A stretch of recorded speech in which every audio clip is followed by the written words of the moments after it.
সালাম ভাই, কেমন আছেন?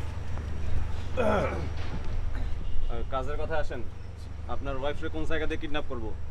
বাসা থেকে বাসা থাকবে। উনি কি বাসায় একা থাকেন? মানে এই 11টা থেকে বুয়া আসবে, বুয়া আসার পরে বাসায় একা।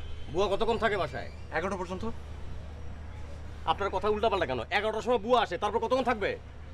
বেশিক্ষণ 11টার সময় চলে যাবে, সরি। তাহলে ঠিক 12:30টার সময় আমাদের অ্যাকশন হইব, ঠিক আছে? কিন্তু ভাই একটা কথা। কি ভাই আমার বউটাকে একটু দেখে রেখে না, আমি মানে কোনোভাবে যেন আহত না হয়। আমি আবার খুব ভালোবাসি তোমার বউকে।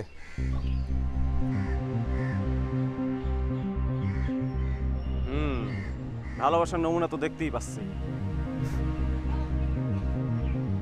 যা করছি ভাই ভালোবাসা টিকিয়ে রাখার জন্যই করছি।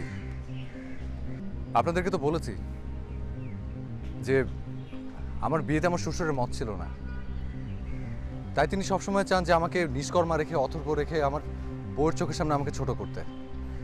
তিনি তার মেয়েকে দেখাতে যাচ্ছেন যে তার মেয়ে আমাকে বিয়ে করে কত বড়ই না ভুল করেছে, কিন্তু আমি তা হতে দেব না।